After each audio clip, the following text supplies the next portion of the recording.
Assalamualaikum warahmatullahi wabarakatuh. Alhamdulillah wassalatu wassalamu ala Rasulillah. Segala puji dan puja kehadirat Allah Subhanahu wa taala, juga salawat dan taslim kepada Nabi besar Muhammad sallallahu alaihi wa ala alihi wa sahbihi wasallam.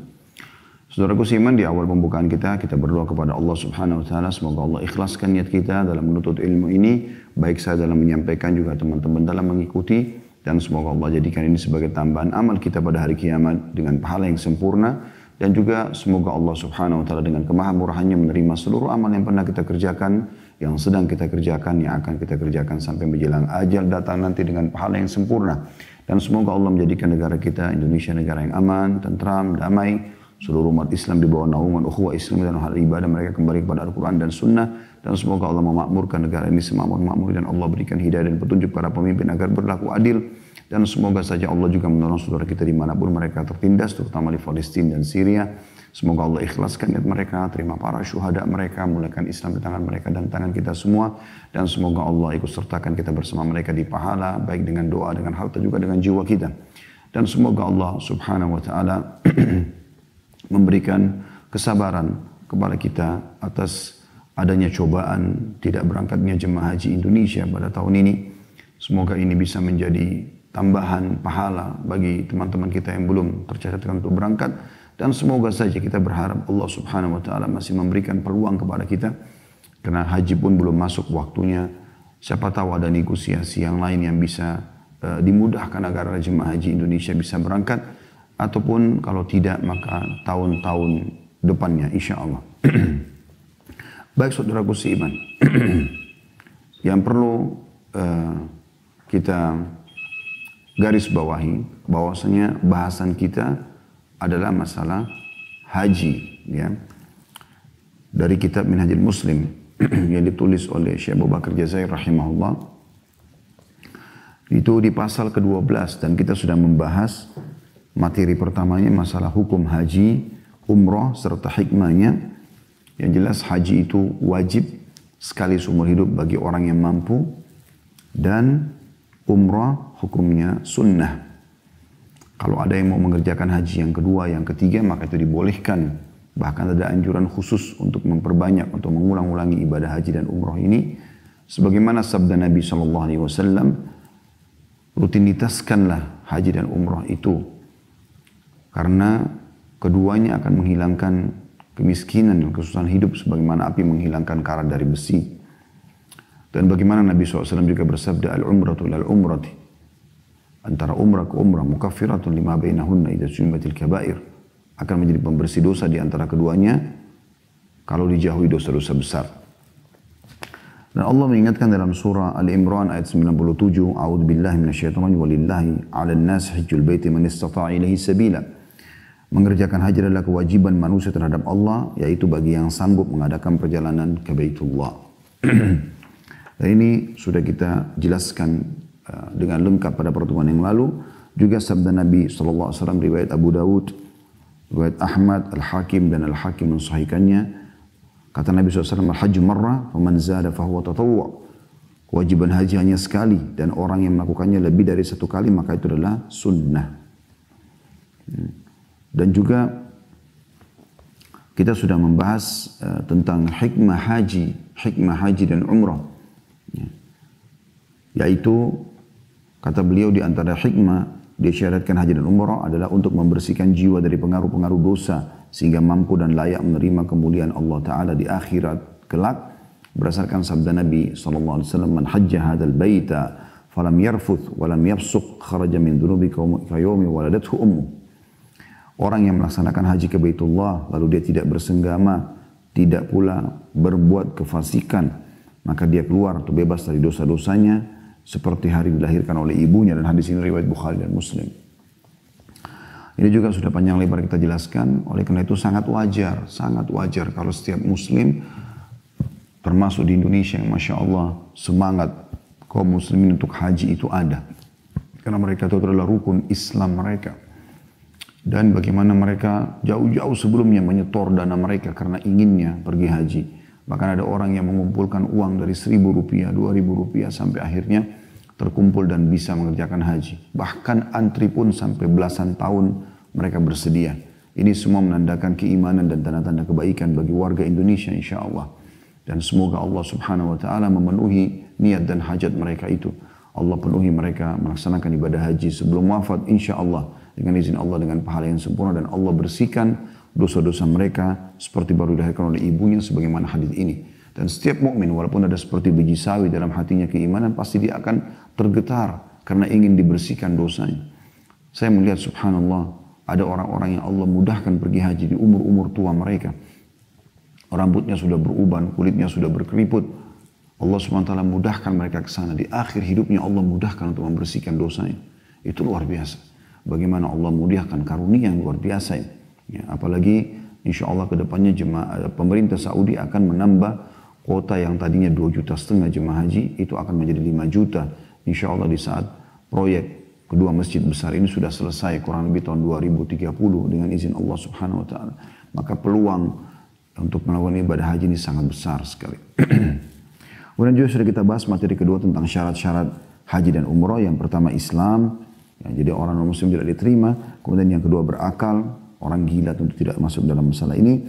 Kemudian yang ketiga balik, walaupun anak kecil boleh dibawa pergi haji dan umrah. Pahalanya buat orang tuanya, tapi yang diwajibkan adalah orang-orang yang sudah balik. Kemudian yang keempat yang adalah mampu melakukan perjalanan, ya, kemudian juga mampu dari sisi fisik dan finansial. Ini juga sudah kita jelaskan. Kemudian materi ketiga juga sudah kita paparkan panjang lebar tentang masalah anjuran melaksanakan ibadah umrah haji serta ancaman orang yang meninggalkannya. Nah, ini jelas sekali banyak hadis Nabi SAW, tapi saya bacakan sebagian, yaitu sabda Nabi SAW, Al-Hajjul Mabrur laysa lahu jaza illal jannah. Haji yang mabrur, yang mengikuti syarat dan rukun-rukunnya, maka tidak ada balasannya kecuali surga. Pulang dapat tiket surga. Ya. Begitu juga sabda Nabi SAW bagi perempuan dan orang-orang yang sudah tua, ya, jihadul kabiri wal dha'ifi wal mar'ati al-hajjul mabrur. Jihadnya orang yang lanjut usia, orang lemah dan wanita adalah haji yang mabrur. Dan kedua hadis ini diriwayatkan oleh Bukhari dan juga Muslim. Dan ini teman-teman sekalian peringatan-peringatan yang sangat tegas datang dari Nabi SAW yang sudah kita bacakan juga pada pertemuan yang lalu, yaitu sabda beliau, man lam tahbisu hajatun zahiratun aw maradun habisun aw man'un min sultanin jair wa lam yuhaj falyamut insya yahudiyan aw nasraniyan. Orang yang tidak tertahan oleh kebutuhan yang mendesak atau sakit yang menghalanginya atau larangan dari penguasa yang zalim, tetapi ia tidak melaksanakan haji, hendaklah ia mati jika dia mau dalam keadaan Yahudi atau Nasrani. Dan hadis ini riwayat Ahmad, Abu Ya'la dan juga Al-Baihaqi. Ini sejalan dengan hadis atau riwayat Umar bin Khattab radhiyallahu anhu yang berkata, aku sudah menguatkan tekadku untuk mengirim beberapa orang ke berbagai daerah untuk melihat setiap orang yang mempunyai kekayaan tapi tidak melaksanakan haji, agar para utusan itu memungut jizyah atau upeti dari mereka. Mereka bukan kaum muslimin, mereka bukan kaum muslimin. Dan ini disebutkan oleh Baihaqi dan Sa'id bin Mansur dalam sunannya.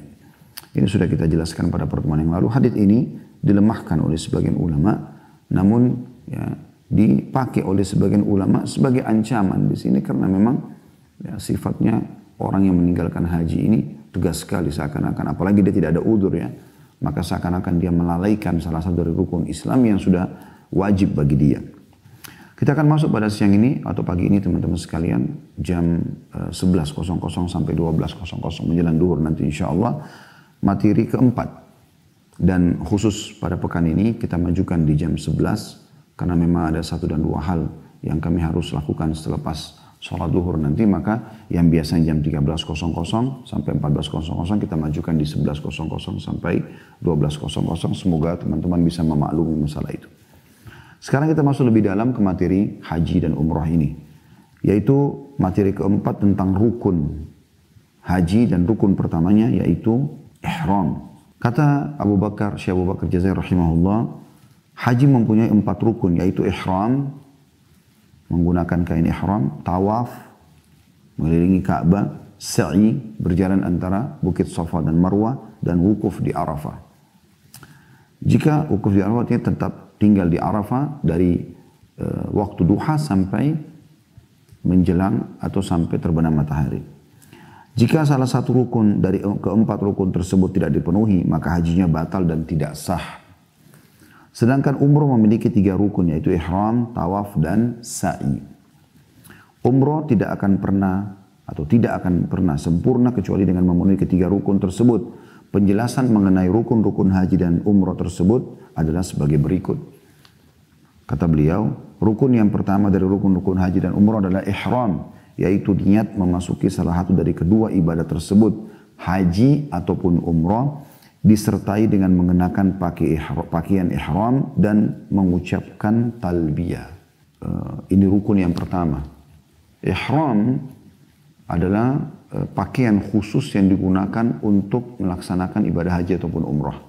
Bagi laki-laki, 2 lembar pakaian, izar dan rida, bagian bawah dan atas, dan ini dianjurkan untuk tidak berjahit, atau tepatnya disulam ya.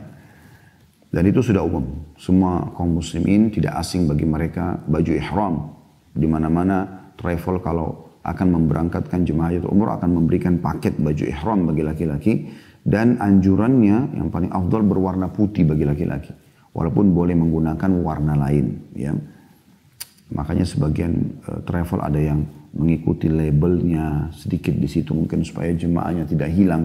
Itu ada warna lain tidak ada masalah gitu kan. Yang penting putih ini adalah yang ditekankan sekali bagi kaum laki-laki. Dan nanti akan kita jelaskan adalah larangan-larangan tentunya ya. Jadi tidak boleh menggunakan pakaian berjahit, tidak boleh lagi menggunakan parfum, tidak boleh lagi memotong kuku, mencabut bulu dari badan, tidak boleh mengucapkan kalimat syahwat walaupun dengan pasangan halal. Pada saat Anda sudah menggunakan ihram dan sudah niat. Saya garis bawahi kalimat sudah niat. Dan niat ini ada tempatnya, dikenal dengan miqat. Ya, miqat. Kalau Anda dari Indonesia menuju ke Saudi dan jalur Anda turun di Jeddah dan langsung melaksanakan ibadah umrah, ya, turun di Jeddah, maka Anda akan melewati sebuah miqat, tempat niat namanya Yalamlam. Berada di perbatasan antara Yaman dengan Saudi walaupun dia masuk wilayah Yaman. Nanti penerbangan biasa mengingatkan, terutama kalau Anda pakai Saudi Airlines, maka akan mengingatkan kepada Anda. Ya, kalau kita akan melewati miqat setengah jam dari sekarang, maka yang bagi ingin umroh ataupun haji dipersilakan untuk mempersiapkan diri, kemudian siap, kemudian niatkan. Setelah itu teman-teman sekalian, Anda sudah pakai ihram dulu baru kemudian Anda niat ya. Lalu Anda masuk ke Mekah melaksanakan ibadah tersebut. Kalau jalur Anda seperti umumnya juga jemaah kita begitu melakukan, dan kami pun di Uhud Tour kalau travel kami biasanya melalui Madinah dulu, tidak langsung ke Mekah agar jemaah bisa adaptasi dengan cuaca dulu ya, kemudian adaptasi dengan waktu karena ada selisih 4 jam kalau dari Jakarta ya. Kalau dari Indonesia Timur maka bisa 5-6 jam, kayak Sulawesi Selatan mungkin bisa 5 jam, kalau Irian bisa 6 jam selisih jamnya dengan Saudi ya. Maka butuh adaptasi biasanya supaya mereka tidak terlalu letih setelah 9 jam naik pesawat. Nah kalau jalur Anda ke Madinah dulu, Anda turun biasanya di Bandara Madinah atau Anda turun di Jeddah lalu naik bus lagi ke Madinah, maka Anda tidak butuh menggunakan ihram dulu dan tidak perlu Anda niat. Nanti pada saat akan start dari Madinah ke Mekah, Anda akan melewati sebuah tempat niat yang sudah ditentukan oleh Nabi Sallallahu Alaihi Wasallam yang dikenal dengan Bir Ali atau Masjid Dzul Khulaifah ya. Maka di sana akan niat insya Allah sekitar 15 menit dari Masjid Nabawi pada saat Anda keluar menuju ke Mekah ya. Di situ Anda niat insya Allah. Nah, saya ingin berbagi di sini teman-teman sekalian, pada saat Anda menggunakan ihram dan belum niat. Misal contoh, boleh nggak seseorang itu menggunakan ihram dari awal di Jakarta pada saat mau naik pesawat sudah pakai ihram? Boleh saja, tidak masalah pakai ihram. Boleh nggak orang pakai ihram dari hotel pada saat mau start dari Madinah? Ya, maka boleh saja. Dan larangan ihram belum berlaku. Larangan ihram nanti akan kita lihat ada beberapa larangan seperti memotong kuku, mencukur bulu ketiak, mencabut bulu di badan ya, memakai parfum, berbicara hal yang berbau syahwat walaupun kepada pasangan halal, apalagi yang tidak halal ya. Itu masih belum berlaku kalau Anda baru ihram, belum melewati tempat niat. Tapi kalau Anda sudah melewati tempat niat yang dikenal dengan miqat, di Madinah tadi saya sudah bahasakan, namanya Bir Ali atau Dzul Khulaifah. Kalau dari Jakarta Anda menuju ke Jeddah langsung masuk ke Mekah, maka namanya Yalamlam. Ya. Tapi ihram boleh dipakai sebelumnya. Cuman kalau ihram sudah disatukan dengan niatnya, maka berarti dan niat harus miqat ya, tidak boleh niat sebelumnya, tidak boleh sebelumnya.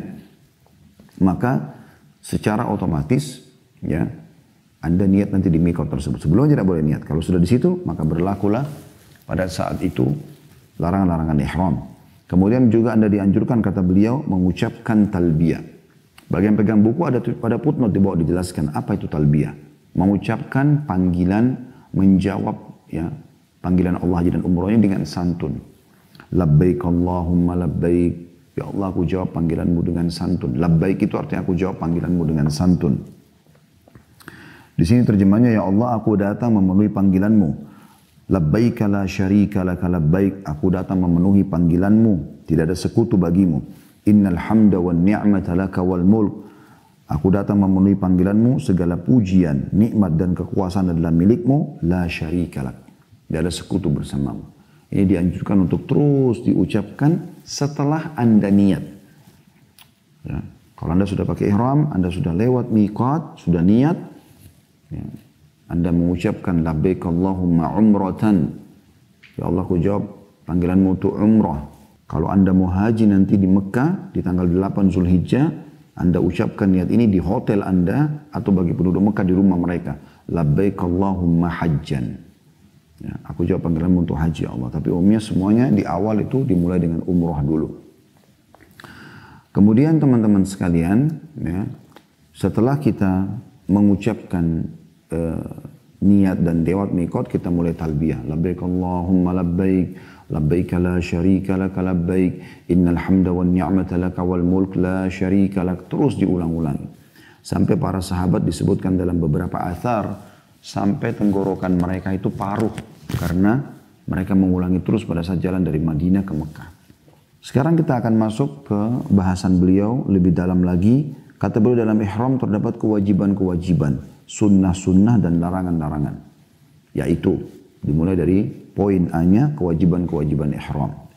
Kewajiban-kewajiban ihram yang dimaksudkan di sini adalah perbuatan-perbuatan yang harus dilakukan oleh orang yang melakukan ihram. Jika salah satu perbuatan itu tidak dilaksanakan, maka orang yang meninggalkannya harus membayar denda atau dikenal dengan dam. Ya, menyembelih hewan. Kalau dia tidak mampu menyembelih hewan, biasanya menyembelih kambing ya. Atau berpuasa, bisa diganti dengan puasa 10 hari jika ia tidak mampu membayar dam. Kewajiban-kewajiban ihram ada 3 kata beliau. Ada 3. Yaitu, yang pertama, memulai ihram dari miqat. Yaitu tempat yang telah ditentukan oleh pembuat syariat untuk memulai ihram di tempat tersebut. Yang tidak boleh dilanggar oleh orang yang ingin melaksanakan haji dan umrah. Maksudnya, jangan sampai lewati miqat tidak ihram. Ya. Jadi kalau pakai sebelumnya, boleh. Ya. Pakai di tempat miqat pun boleh. Tapi jangan lewati miqat tanpa ihram.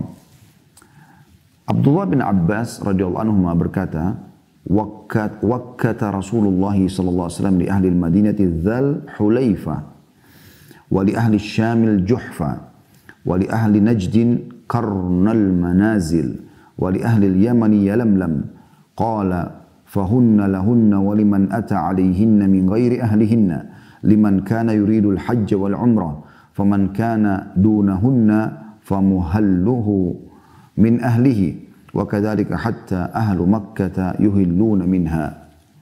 Rasulullah SAW menentukan Dzul Hulaifah sebagai miqat bagi penduduk Madinah. Tadi sudah kita bilang itu tempat yang lain dinamakan Bir Ali tempatnya. Penduduk orang yang biasa umrah haji tidak asing. Di manasik haji umrah pun travel Anda akan menjelaskan masalah ini. Kemudian Al-Juhfa sebagai miqat bagi penduduk Syam dari utara Jazirah Arab kalau mau datang. Termasuk ini biasanya juga dilewati oleh penduduk Eropa, Amerika biasanya lewat Juhfa. Qarnul Manazil sebagai miqat bagi penduduk Najd di wilayah Irak dan seterusnya. Dan Yalamlam ini daerah selatannya sebagai mikot penduduk Yaman dan semua yang dari selatan, termasuk kita Asia Tenggara, selatan Jazirah Arab, ya. Australia juga termasuk. Kata Abdullah bin Abbas, Nabi SAW bersabda, mikot-mikot ini untuk penduduk kota-kota tersebut dan untuk orang dari luar daerah tersebut yang melewatinya. Dari kalangan orang-orang yang ingin berhaji ataupun berumrah. Sedangkan penduduk yang tempat tinggalnya lebih dekat daripada mikot-mikot tersebut, maka tempat berihlalnya atau mengucapkan talbiyah dan niat beribadah baginya adalah dari tempat tinggalnya. Demikian pula halnya bagi penduduk Mekah. Mereka mulai berihlal dari mikot-mikot tersebut. Ya.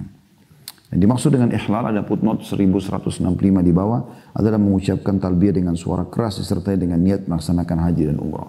Yang diriwayatkan oleh Bukhari nomor 1526. Jadi memulai ihram dari mikot atau sebelum mikot, ya. Dan jangan melewati mikot tanpa ihram. Kalau Anda lewatin mikot, Anda masih pakai baju biasa, Anda kena dam. Ya, kena sembelih hewan atau kalau tidak dibayar dengan 10 hari berpuasa. Yang kedua, tidak menggunakan pakaian yang berjahit. Nah, ini bagi laki-laki ya. Bagi perempuan, tadi belum saya jelaskan, perempuan boleh menggunakan pakaian lengkap mereka. Dan tentu menutup aurat dan juga pakaian yang lebar dan menghindari warna-warna yang syuhrah, yang mencolok. Makanya dianjurkan menggunakan ihram itu yang gelap, warna hitam, warna biru tua, coklat tua, gitu-gitu ya. Kata beliau, orang yang berihram dilarang menggunakan atau mengenakan baju, gamis dan mantel. Ia dilarang pula mengenakan sorban dan tidak boleh menutup kepalanya dengan apapun. Ini laki-laki ya. Makanya laki-laki itu cuma menggunakan 2 lembar kain tadi. Bagian bawah dan bagian atas. Gak boleh ada baju kaos, gak boleh ada celana dalam, gak boleh ada celana pendek, celana panjang, kaos kaki, surban, topi yang gak boleh ada semuanya. Sendal boleh, jam tangan boleh, ikat pinggang boleh. Tapi pakaian yang berjahit ini gak boleh. Di samping itu dia tidak boleh mengenakan sepatu. Ya, yang menutupi mata kaki ya. Tapi kalau di bawah sepatu sendal tidak ada masalah dan lebih baik dia pakai sendal tentunya. Berdasarkan sabda Nabi SAW, la yalbasil muhrimul thawba. Saya ulangi, la yalbasi al muhrimul thawba walal amaima walas sarabi walas sarawila walal baranis walal khafafa illa man lam yajid na'laini falyalbas khuffaini waliyaqta'huma min asfalil ka'bain. Orang yang sedang ihram tidak boleh mengenakan baju, sorban, celana, mantel dan sepatu tinggi. Kecuali orang yang tidak mendapatkan sepasang sandal, maka hendaklah ia mengenakan sepasang sepatu tinggi, tapi ia harus memotong sepatu itu sampai di bawah mata kaki. Hadis riwayat Bukhari nomor 5806. Jadi sekali lagi berlaku bagi laki-laki, kalau perempuan menggunakan baju lengkapnya, ya, hanya saja memang anjuran bagi wanita yang menggunakan cadar untuk melepaskan cadarnya di saat dia sedang berihram, ya. Dan dia boleh pakai bajunya seperti biasa lengkap, ya. Begitu juga menggunakan jilbab, tetap menutup kepalanya. Ini bagi laki-laki tadi tidak boleh mengenakan sesuatu di kepalanya. Dan yang dimaksud juga yang dilarang sini teman-teman yang melekat di kepala ya, kayak kopiah yang saya gunakan atau surban. Tapi kalau jauh dari kepala seperti orang menggunakan payung, atap mobil itu gak ada masalah. Kata beliau, orang yang sedang ihram juga tidak boleh mengenakan pakaian yang telah diberi wewangian. Dan wanita tidak boleh mengenakan cadar serta tidak boleh mengenakan sarung tangan. Ini berdasarkan hadis yang diriwayatkan Bukhari nomor 1838 yang melarang hal tersebut. Nah. Jadi khusus wanita yang bercadar juga membuka cadarnya pada saat sedang berihram.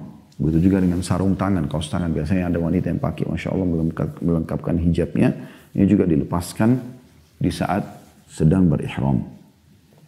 Itu yang kedua. Jadi yang pertama, ya, ihram tidak boleh melewatin, menggunakan kain ihram tidak boleh melewati mikot. Yang kedua, tidak boleh menggunakan pakaian berjahit, terutama bagi laki-laki. Yang ketiga adalah talbiyah. Ya, talbiyah. Ini tadi sudah kita bahasakan, membaca labbaik Allahumma labbaik. Ya Allah, aku jawab panggilanmu dengan santun. Labbaik la syarika laka labbaik. Atau aku memenuhi panggilanmu dengan santun. Ya Allah, tidak ada sekutu bersamamu. Innal hamda, segala puji-pujian. Wan ni'mata, dan segala nikmat. laka wal mulk, dari sisimu dan milikmu lah kerajaan, la syarika lak, tidak ada sekutu bersamamu. Kata beliau, orang yang ihram mengucapkan talbiyah ketika akan segera berihram dan ia berada di miqat dan belum melampauinya. Disunnahkan untuk mengulang-ulang talbiyah dan mengeraskan suara dalam mengucapkannya, serta senantiasa memperbaharui talbiyahnya pada saat-saat tertentu, ketika turun atau naik kendaraan, ketika melaksanakan sholat atau selesai darinya, dan ketika bertemu dengan sesama orang yang sedang berihram. Artinya, dia pada saat pakai ihram, mulailah dia niat, kemudian dia mulai talbiyah. Dia baca talbiyahnya. Terus saja pada saat dia sudah naik di bus, dia jalan, ya, di pesawat tadi kalau misalnya dia niat dari Jakarta masuk ke dari Indonesia langsung masuk ke Jeddah, kemudian akan masuk ke Mekah, maka lewatin Yalamlam, setelah niat ihram langsung bertalbiyah semampu dia dan boleh mengeraskan suara. Selanjutnya teman-teman sekalian, di poin B-nya sunnah-sunnah ihram. Tadi itu kewajiban ihram ada 3. Ya. Sekali lagi, menggunakan kain ihramnya sendiri, tidak boleh lewatin miqat tanpa ini. Kemudian yang kedua, jangan menggunakan pakaian ya, yang berjahit termasuk wangi-wangian ya, yang sudah disemprotkan ke baju gitu kan. Kemudian yang ketiga adalah talbiyah. Poin B-nya sunnah-sunnah ihram. Sunnah-sunnah ihram adalah perbuatan-perbuatan yang jika ditinggalkan oleh orang yang sedang melakukan ihram, maka tidak ada kewajiban atasnya untuk membayar dam. Kalau tadi kan yang 3 ditinggalkan bayar dam, ya, sembelih hewan atau puasa 10 hari berturut-turut. Tetapi ia kehilangan pahala besar. Kalau sunnah-sunnah yang akan kita sebutkan nanti ini, kalau dia tidak lakukan tidak berdosa. Sah saja ihram dan umrahnya ataupun hajinya. Tapi dia kehilangan pahala yang besar karena meninggalkan sunnah. Sunnah-sunnah ihram yang dimaksud adalah yang pertama, mandi untuk melaksanakan ihram. Termasuk juga untuk wanita yang sedang nifas ataupun haid. Karena istri Abu Bakar radhiyallahu anhuma melahirkan dan ia berniat haji, kemudian Rasulullah SAW memerintahkan kepadanya supaya mandi. Hadis ini riwayat Muslim nomor 1209. Ya, jadi mandi. Ini sunnah. Anda boleh mandi kalau dari Jakarta atau dari Indonesia Anda start. Sekali lagi targetnya langsung ke Mekah, maka Anda mandi dari Indonesia. Pas di hotel dekat bandara, apalagi sekarang ada karantina biasanya. Anda mandi dulu dengan niat dalam hati mandi ihram. Anda mandi biasa, sebersih mungkin Anda mampu, sampo, sabun, segala macam. Kemudian Anda berangkat. Walaupun Anda belum pakai ihramnya nanti dipakai di atas pesawat bisa. Kalau bagi laki-laki ya, karena mudah, mereka tinggal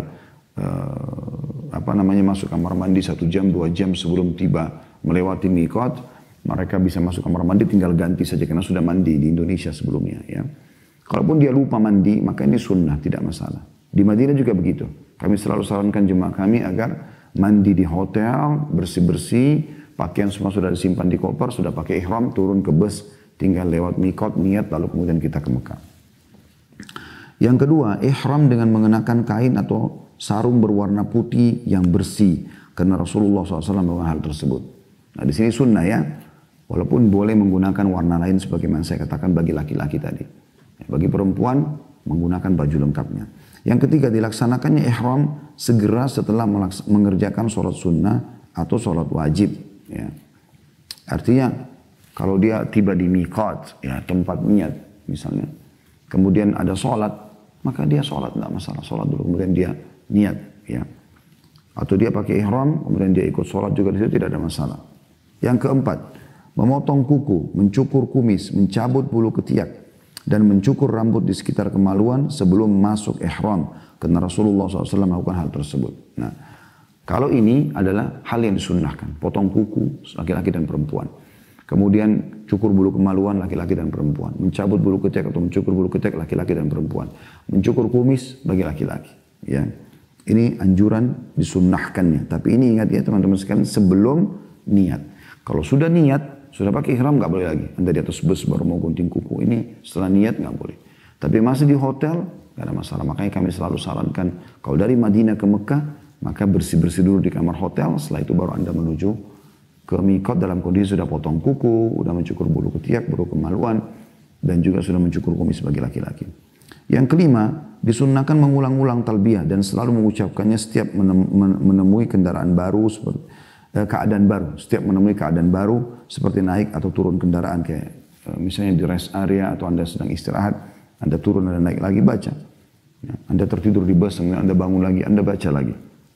Atau selepas sholat, Ya. Berdasarkan sabda Rasulullah SAW, man labba hatta taghrub asy-syamsu amsa maghfuran lahu.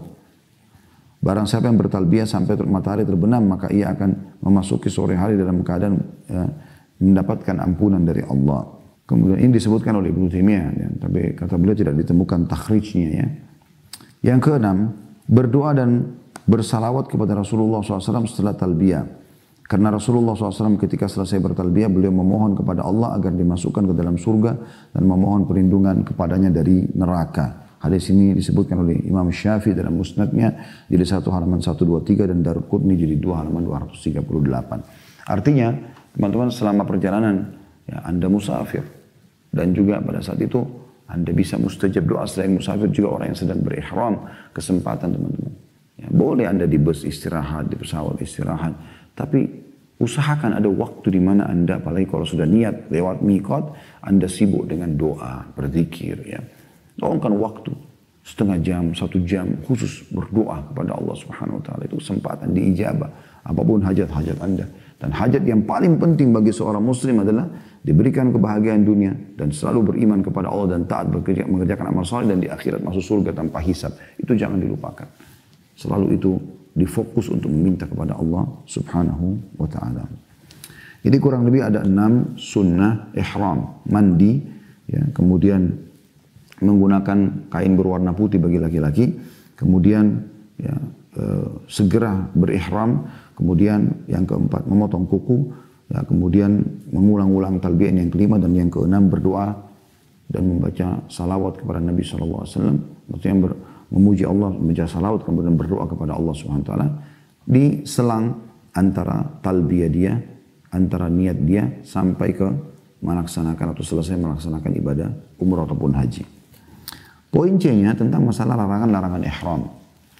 Larangan-larangan ihram adalah perbuatan-perbuatan yang tidak boleh dikerjakan oleh orang yang sedang ihram dan perbuatan-perbuatan yang jika dilakukan oleh seorang mukmin maka ia wajib membayar dam, sembelih hewan atau puasa, atau memberi makan orang miskin. Larangan-larangan ihram yang dimaksud adalah yang pertama menutup kepala dengan penutup apapun.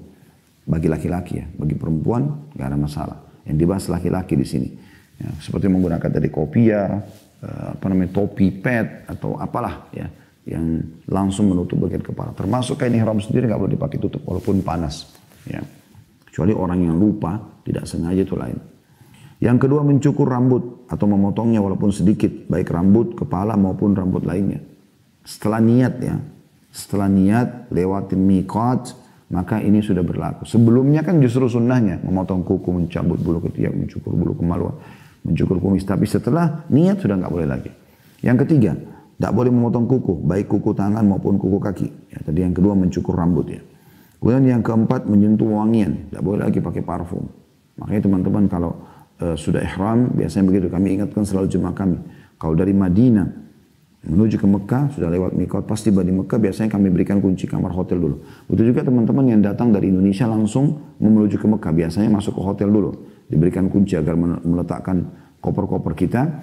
Kemudian kita akan turun ya. Kita memperbarui wudhu dulu di kamar hotel. Nah biasanya nih jangan luput ya, jangan sampai menggunakan sabun ya untuk cebok ataupun mandi, walaupun Anda boleh mandi lagi untuk menyegarkan badan supaya pada saat tawaf sa'i lebih segar. Tapi jangan menggunakan wangi-wangian, termasuk di sini sabun, ya, sampo. Begitu juga dengan hindari lebih baik tisu basah yang ada wanginya ya. Kemudian yang kelima, mengenakan pakaian yang berjahit dalam bentuk apapun bagi laki-laki. Yang keenam, membunuh binatang buruan darat. Ini mungkin sekarang tidak terjadi, tapi di zaman dulu orang kalau melakukan perjalanan darat, menunggangi kuda, unta, mereka untuk menuju ke Mekah jauh perjalanan, mereka butuh bekal. Biasanya mereka berburu kelinci, rusa, kambing hutan atau apalah gitu kan, hewan-hewan yang dibolehkan. Tapi khusus orang berihram tidak boleh. Sebagaimana Allah menyebutkan dalam firman-Nya surah Al-Maidah ayat 95, A'udzu billahi minasyaitonir rajim, ya ayyuhalladzina amanu la taqtulus sayda la taqtulus sayda wa antum hurum. Hai orang beriman, janganlah kalian membunuh binatang buruan ketika kalian sedang ihram. Yang ketujuh, melakukan perbuatan-perbuatan yang dapat mengarah pada hubungan suami istri, seperti ciuman atau sejenisnya. Berdasarkan firman Allah Ta'ala ya, dalam surah Al-Baqarah 197. A'udzu billahi minasyaitonir rajim, fala rafatha wala fusuka wala jidala fil hajj. Tidak boleh ada rafath. Rafath itu ucapan kalimat syahwat. Ya, walaupun cuma nyentil-nyentil kepada istri atau suami, nggak boleh. Bercanda pun hindari saja. Apalagi dengan selain pasangan halal ya. Berbuat fasik, kriminal, dan jangan berbantah-bantahan di masa mengerjakan haji. Yang dimaksud dengan rafath pada ayat ini adalah diartikan sebagai perbuatan-perbuatan yang dapat mengarah pada hubungan suami istri. Ini larangannya. Yang kedelapan, dilarang melaksanakan akad nikah ataupun melamar. Berdasarkan sabda Rasulullah SAW, la yankihul muhrimu wa la yunkihu wa la yakhtub. Orang yang sedang ihram tidak boleh menikah, tidak boleh menikahkan, serta tidak boleh melamar. Hadis riwayat Muslim nomor 1409 ya. Ini adalah larangannya. Setelah selesai umrah, ya, selesai ihram, selesai haji, enggak ada masalah. Jadi contoh misal tidak boleh ada orang, ada suami istri punya anak gadis di Indonesia, mereka berharap dapat jodoh yang baik.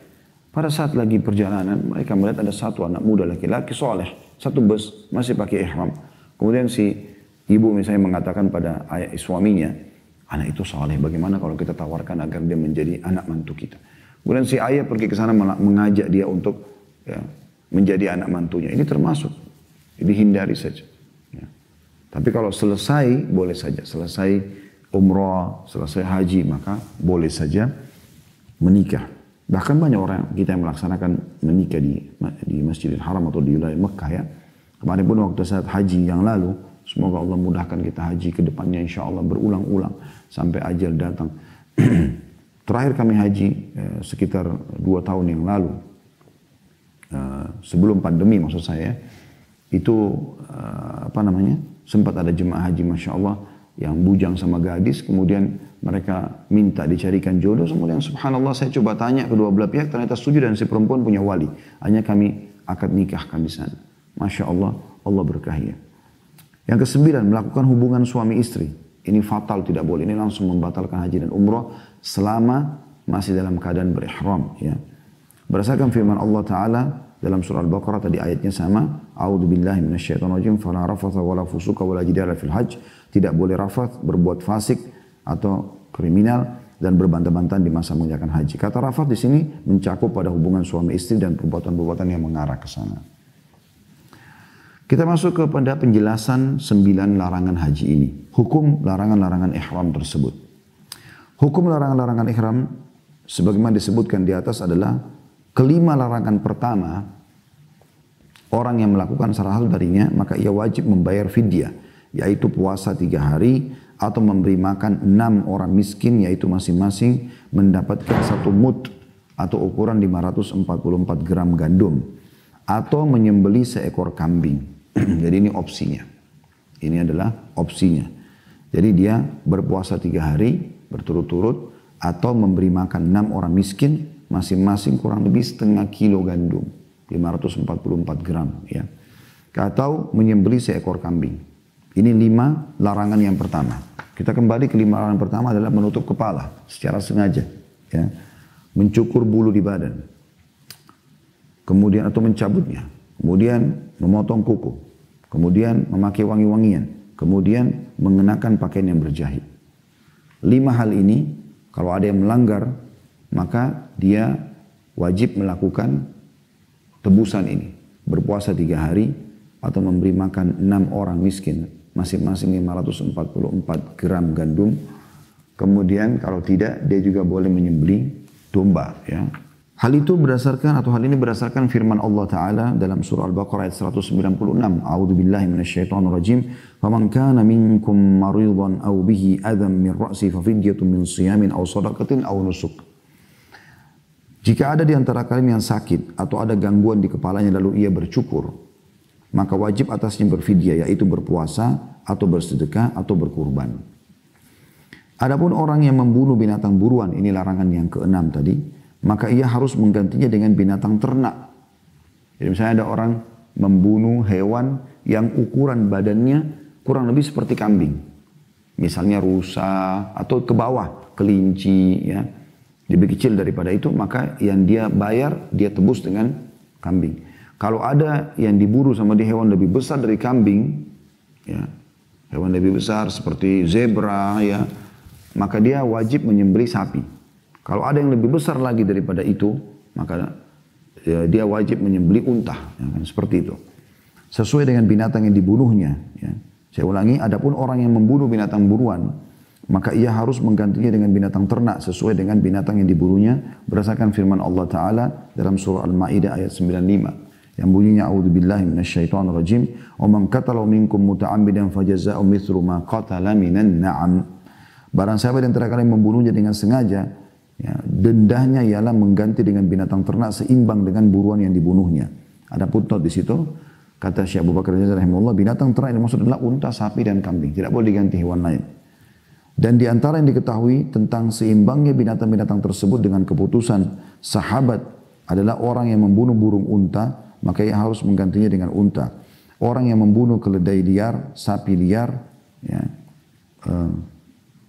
maka ia harus menggantinya dengan sapi.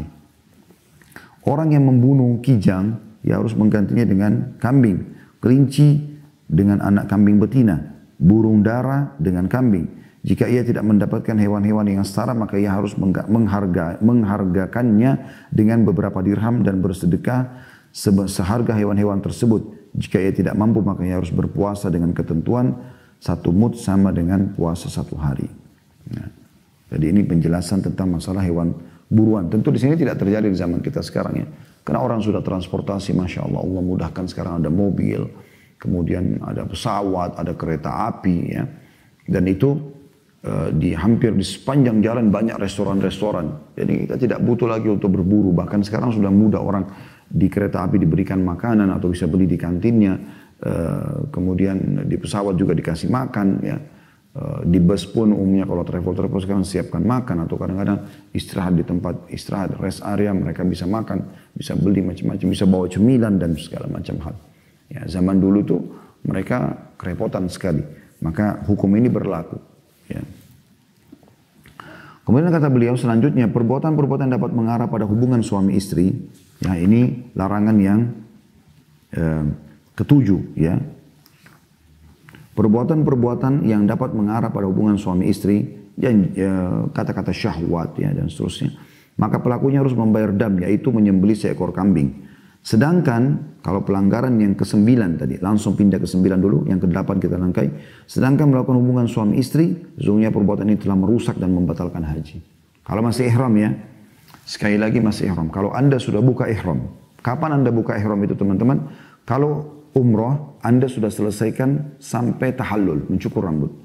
Anda sudah ihram, sudah niat, Anda tawaf, sudah sa'i, kemudian Anda tahallul, cukur rambut, di saat itu Anda sudah boleh hubungan suami istri. Ini kalau umroh. Kalau haji, Anda selepas melakukan 1 dari 3 perbuatan di hari raya Idul Adha. Karena haji itu kan mulai tanggal 8 Zulhijjah sampai tanggal 13 Zulhijjah.